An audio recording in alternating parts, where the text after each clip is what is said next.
अभी पाकिस्तानी राष्ट्रपति का वीडियो बहुत ज्यादा वायरल हो रहा है, जहां ये भारत को चेतावनी देते हुए नजर आ रहे हैं। वहीं दूसरी तरफ स्क्रीन पर एक आर्टिकल देखिए जिसमें कहा जा रहा है कि बॉर्डर पर कुछ बड़ी तैयारियां कर रहा है पाकिस्तान। क्या ऑपरेशन सिंदूर 2.0 होगा? और इन सब के बीच में शीशे के पीछे क्यों दिखाई दिए मुनीर, और ये चर्चा का विषय बन चुका है। बहुत सारी चीजें एक साथ चल रही है। यूएई के राष्ट्रपति आए तो, लेकिन एयरपोर्ट से ही वापस क्यों लौट गए? जियोपॉलिटिक्स में बहुत कुछ चल रहा है। हमेशा की तरह वर्ल्ड मिरर के इस एपिसोड में जानने को मिलेगा बहुत कुछ। आइए जानते हैं इन खबरों को विस्तार से। स्क्रीन पे एक तस्वीर देख रहे हैं, शीशे के पीछे दिखाई दे रहे हैं जनरल मुनीर। मैंने आपको कल बताया था कि किस तरीके से यूके में एक हो हल्ला मचा और इस हो हल्ले के बीच में ये तस्वीरें वायरल हो रही है। कुछ लोग ये कह रहे हैं कि शायद ये बुलेट प्रूफ शीशा है। अब इसकी आधिकारिक पुष्टि तो नहीं है,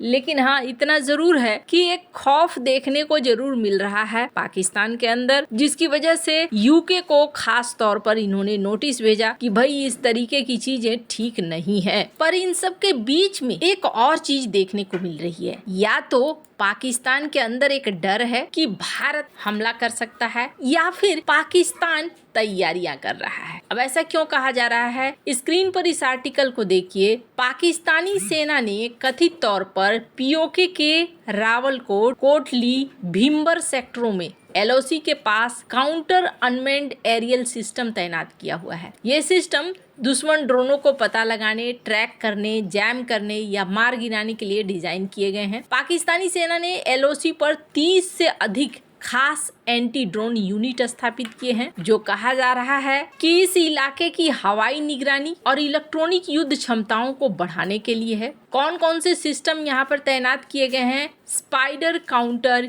यूएएस सिस्टम पाकिस्तान के global industrial and defence solutions द्वारा विकसित किया गया है।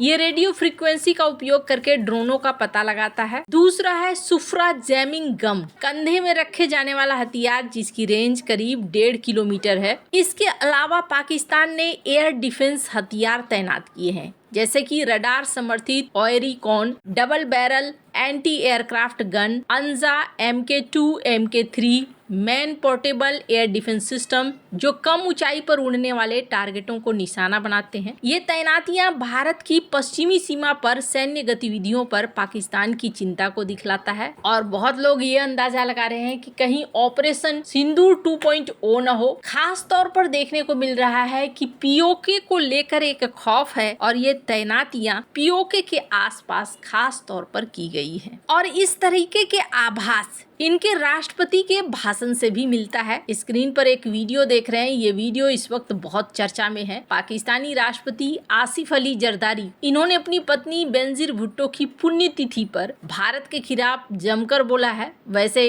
पाकिस्तान में ज्यादातर नेता यही काम करते हैं। मैं चाहती हूँ थोड़ा सा इस वीडियो को आप सुने। सुधरी है, इसने आके मुझे कहा कि सर वो जंग शुरू हो गई है। ये वैसे तो मैंने उसको 4 दिन पहले बोला था कि जंग होने वाली है, मगर उसने मुझे आके कहा कि सर वो बंकर में चले। मैंने कहा शहादत आनी है तो यहाँ ही आएगी, बंकरों में नहीं मरते लीडर, मैदान में मरते हैं, यहाँ नहीं मरते बंकरों में बैठ के। अब जहाँ आपने इस वीडियो को सुना, पहली बात तो इन्होंने ये कह दिया कि मुझे भी बंकर में जाने को कहा गया। यानी ऐसा लगता है जैसे इनके सरकार के बहुत सारे प्रमुख लोग बंकर में चले गए थे। असीम मुनीर को लेकर भी ये बात कही गई थी उस समय। हालांकि ऐसी बातों का कोई आधिकारिक रिकॉर्ड नहीं होता है, इसलिए कभी ये पता नहीं चलता है कि क्या सच है और क्या नहीं सच है। लेकिन जरदारी ने खुद इस बात को बोला, इसका मतलब है कि बहुत सारे लोग उस समय बंकर में चले गए थे। इस वजह से जरदारी को भी कहा गया कि आप बंकर में चले जाइए। अब इन्होंने यहाँ पर कहा कि मैंने तो मना कर दिया, मैंने कहा शहादत आएगी तो यहीं आएगी। अब क्या किया? क्योंकि कई बार होता यह है कि कथनी कुछ और होती है और करनी कुछ और होती है। लेकिन पीएम मोदी पर भी ये भड़के और मोदी को पता पड़ गया कि ये सब वर्कर, ये सब हम जंग के मैदान के लिए खुद तैयार हैं। हम खुद हथियार लेके लड़ने के लिए तैयार हैं। हम अपनी जानों का कुर्बानी देने के लिए तैयार हैं, इस मुल्क को, अपने मादरे वतन को बचाने के लिए। तो ये भूल जाओ कि रोटी होगी गोली होगी, रोटी होगी गोली होगी, हम गोलियां मारेंगे तुम क्या गोली मारोगे। सबसे अंतिम में देखने को मिला जरदारी ने मुनीर की तारीफ की। बिना तारीफ के उस जगह पे टिक पाना भी आसान नहीं है जिस तरीके की पोजीशन में मुनीर चले गए हैं। खैर, अब इन सब के बीच में एक और चीज है जो देखने को मिल रही है और वो ये है कि यूएई के राष्ट्रपति पहुंचे पाकिस्तान। जब पाकिस्तान पहुंचे तो मैंने कल आप लोगों को बताया भी था कि बड़े गाजे बाजे के साथ इनका स्वागत हुआ और इनके आने से पहले ये कयास लगाया गया था कि 3 दिन का प्रोग्राम होगा और इस 3 दिन के प्रोग्राम के लिए कई जगहों पर सजाया गया था, काफी पैसे खर्च किए गए थे ताकि यूएई के राष्ट्रपति का स्वागत धूमधाम से हो। लेकिन ये पहुंचे और एयरपोर्ट में ही कहा जा रहा है कि इन्होंने मुलाकात की, चूंकि शहबाज शरीफ यहाँ रिसीव करने के लिए पहुंचे थे। इसके बाद कहा जा रहा है इसी नूर खान एयरबेस में ही इन्होंने मुनीर के साथ भी मुलाकात की। राष्ट्रपति हाउस ये गए नहीं, पीएम हाउस ये गए नहीं। अब यहाँ पर स्क्रीन पर एक ट्वीट देखिए।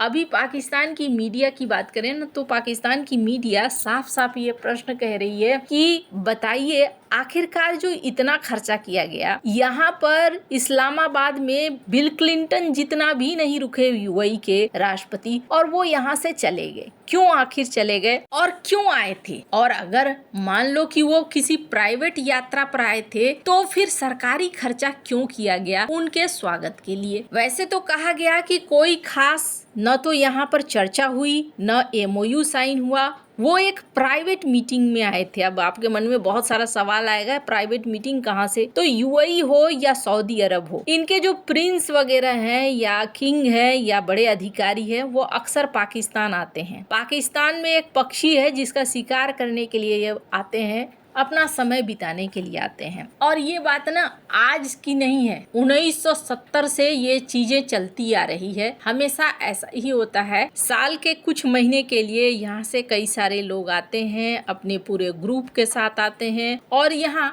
शिकार वगैरह करते हैं। अब इसका मतलब ये नहीं है कि यूएई के साथ पाकिस्तान के क्या अच्छे संबंध नहीं रहे थे। पाकिस्तान के एक जमाने में बहुत अच्छे संबंध रहे थे। यूएई की सेना को हैंडल भी पाकिस्तान की सेना करती थी, ऐसी परिस्थितियां थी। लेकिन अभी जो जियोपॉलिटिक्स चल रहा है उस जियोपॉलिटिक्स में काफी बड़ा बदलाव आ गया है। अभी यूएई के राष्ट्रपति यहाँ पर कहा जा रहा है कि एक प्राइवेट इवेंट में आए थे, न कि यहाँ पर आधिकारिक तौर पर। अब मीडिया में कही जा रही है, पाकिस्तान की मीडिया में, कि ये तो एक बड़ी बेइज्जती वाली बात है, वो आए लेकिन इस्लामाबाद नहीं गए, सबने जाना ये आधिकारिक यात्रा है, लेकिन ये तो आधिकारिक यात्रा नहीं थी। खैर, वैसे तो इनके उप प्रधानमंत्री इसाक डार ने ये कहा कि यूएई के साथ एक समझौता हुआ है और यूएई $1 बिलियन में शेयर खरीदेगा फौजी कंपनियों के। अब ये कितना सच है, ये जब तक डील पूरी नहीं हो जाती है तब तक कहना मुश्किल होगा। आपको क्या लगता है इन सब मामले में? आपकी क्या राय है? कमेंट कर जरूर बताएं। जल्द मिलते हैं अगले वीडियो में नई खबर के साथ।